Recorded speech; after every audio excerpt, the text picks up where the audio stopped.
নয় সেটাও রোশনের জানা আছে। সাহেব, চিঠিটায় কি লেখা আছে একটু পড়ে শুনি দাও না। আমার ছেলের চাকরির ইন্টারভিউয়ের চিঠি এসেছিল, আর ওই চিঠি ও ইন্টারভিউ হয়ে যাওয়ার পর দিচ্ছে। তাহলে ওকে মারবো না তো ছেড়ে দিব? মার মার, আরো ভালো করে মার, মেয়েরা ঠ্যাং ভেঙে দে, যাতে এই ভুল আর দ্বিতীয়বার না করে।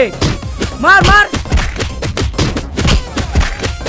মার মার মার, শালা মার মার, ওকে মার, হাত ছাড়ি না ওর, মার ওকে মার, মেরে ফেল।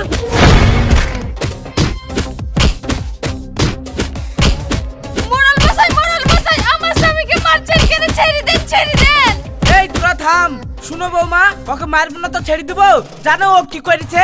কেন মোড়ল মশাই, আমার স্বামী আবার কি ভুল করেছে? আমার ছেলের চাকরির ইন্টারভিউয়ের চিঠি এসেছিল, আর ওই চিঠি ও ইন্টারভিউ হয়ে যাওয়ার পর দিচ্ছে। তাহলে ওকে মারবো না তো ছেড়ে দিব? আমি কি করবো মোড়ল মশাই, চিঠি তো আসতেই দেরি করেছে, তাহলে এখানে আমার কি দোষ? শোন সাহেব, তোর যে স্বভাব চরিত্র ভালো না সে আমি ভালোই জানি। চিঠি অনেক আগে চলে এসেছিল, তুই ইচ্ছা করে ওই চিঠিটা দেরি করেছি। আমি পোস্ট অফিস থেকে সবই খোঁজ নিয়েছি। দেখেন মোড়ল মশাই, ভুল একটা হয়ে গেছে, আজকের মতন আমার স্বামীকে ছেড়ে দেন। আমি কথা দিচ্ছি এরপর থেকে আরো কোনো ভুল করবে না। শোন সাহেব, আজ বৌমার কথায় তোকে ছেড়ে দিলাম, এর পরের দিন যদি তোর কোনো রকম ব্যাড রিপোর্ট যদি পাই, সেদিন কিন্তু তোকে ছেড়ে কথা বলবো না। এই চলো সব।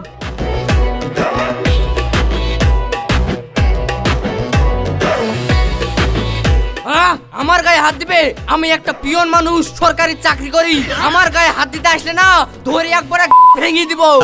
শোনা গো তুমি আমার, চুপ করো, কেজি কার কি ভাঙছে সে তো আমি নিজের চোখেই দেখতে পেলাম। সূর্য হয়ে বলছি, নিজেকে পরিবর্তন করো, না হলে কিন্তু তোমার কপালে খুব কষ্ট আছে। কিসের জন্য তোমার চিঠি দিতে দেরি হয়? তুমি সারাদিন কি করো? বাড়িতেও তো থাকো না। এই তুমি চুপ করো, কি করে কাজ করতে হবে তোমার সাথে আমাকে শিখতে হবে। আমি সরকারি চাকরি করি, তোমার মতন বাড়িতে বসে খুন্তি লাড়িনি। আরে বাবা রে, কি আমার এসছে সরকারি চাকরি করে দেন, মাসের শেষে তো একটা হাতে টাকাও থাকে না, তখন আবার লোকের বাড়ি কি নুন তেল ধার করতে হয়। আমার সামনে তো ডায়লগ মেরো না তো, সরো তো, আমাকে কাজে যেতে দাও।